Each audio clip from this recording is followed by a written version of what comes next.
Hello and good morning. It's Suzanne. How are you? I'm the weight loss coach. Happy Wednesday. Today, I wanted to talk to you about the power of slowing down to actually lose weight. So, what I notice when I'm talking to women, either on the phone or in my office when we're coaching, is that life is so busy. They're constantly tired. There just isn't enough time to do the simple, small things that ultimately can help them to get them to where they want to go. Energy levels are low. They're always looking for the quick and easy fix.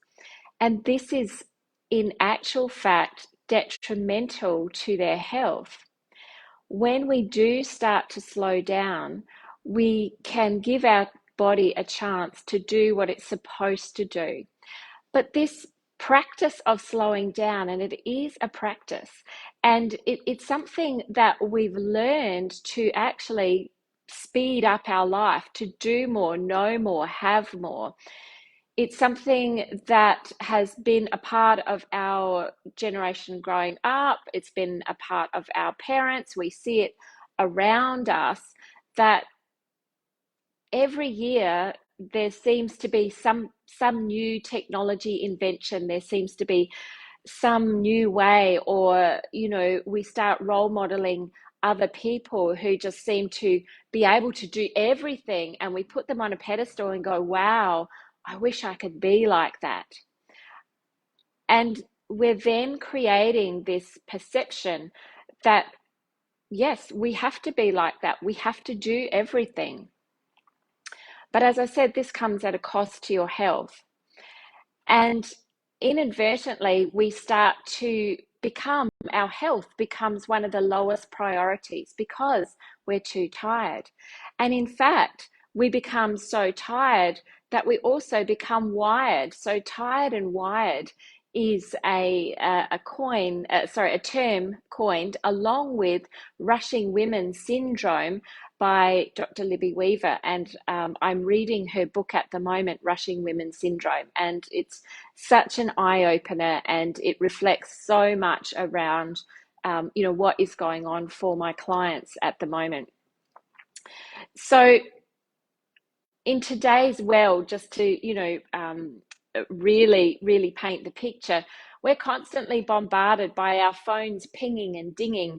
There's notifications that swipe over on our laptops and computers to say that there's an Instagram message, or someone's commented on a Facebook post, or there's a new email that's come in.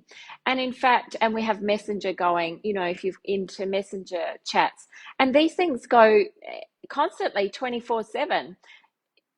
That we are in fact contactable 24 hours a day if we so wish, and if we choose not to turn off the notifications on our phone. If we're carrying our phone, we can be contacted at pretty much any time. Now, I remember as a child, all we had was a rotary dial phone, the old ones. It was a green one. And that's the only form of communication I had and my family had. And I couldn't take it with me. I would jump on a bus, I'd go to the pool, I'd be away all day, mucking around with my friends. And I would come back home and I would have my dinner, and no one could contact me. A little bit later, I think it was probably in when my kids were probably around, I don't know, 3 or 4, maybe older. You That's when mobile phones came out, and it was a great big brick, like it was this great big thing. In fact, the first mobile phone I saw was in a bag, like a man bag. It was huge, this great big contraption.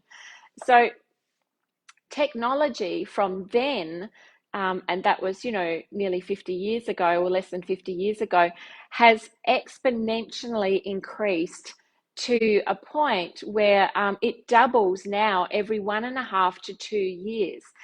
And so there's always some new thing that we can utilize, earbuds, doing a live presentation. There's always something new that we can give our time to.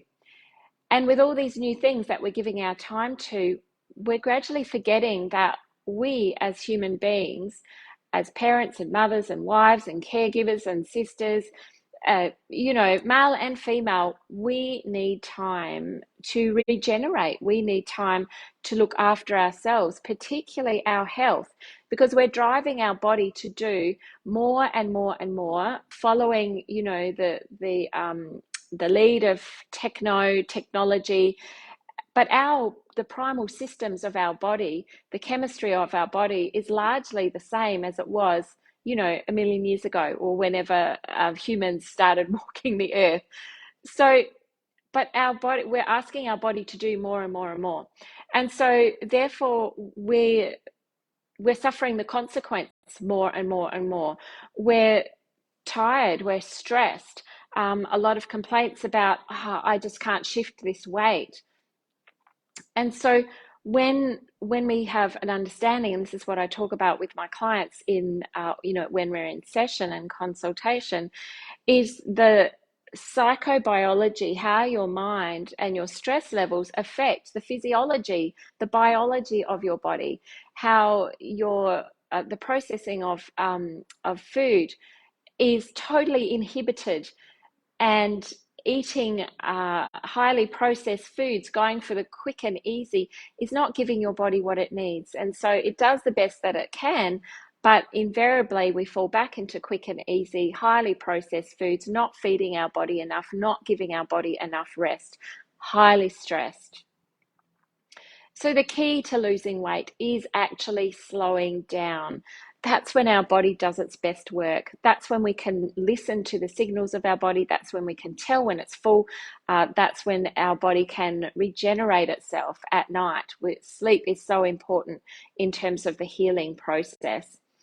So even eating fast can trigger a stress response in your body.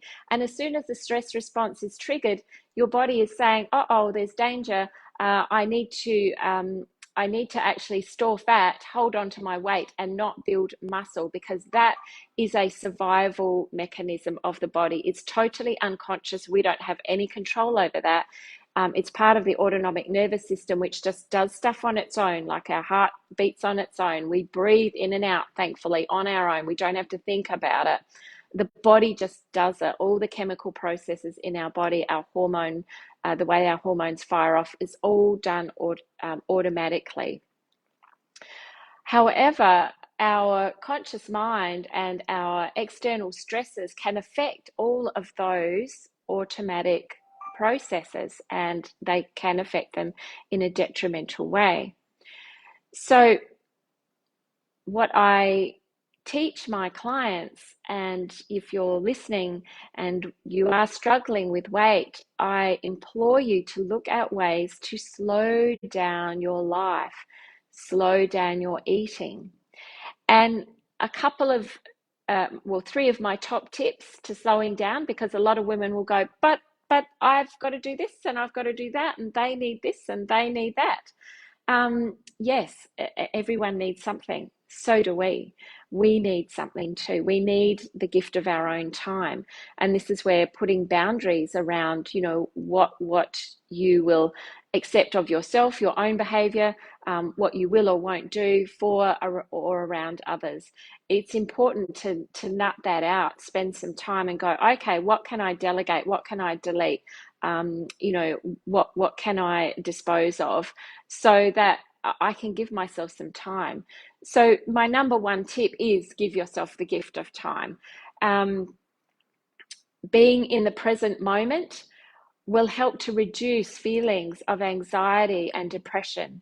We can be happier and improve our overall well-being, which has a wonderful ripple effect out to our families, to our work colleagues, to the people that are close around us. So giving ourselves the gift of time will start to reduce those levels of anxiety and stress. The next one is breathe. Our breath is the antidote to stress. It is our own onboard inbuilt system that will allow us to regulate our stress levels. Just a couple of deep, long, slow and gentle breaths, just 3. Do that 5 times a day. Take a 5-minute breath break. This will help to calm and center the nervous system. It will help to clear your mind, and it will help you to feel like you've actually got more time, because when we're in a highly stressed state, time goes very quickly. And biologically, that is because in primal days, we didn't have a lot of time to run away from a saber-toothed tiger. Like, we might have had 7 minutes or something.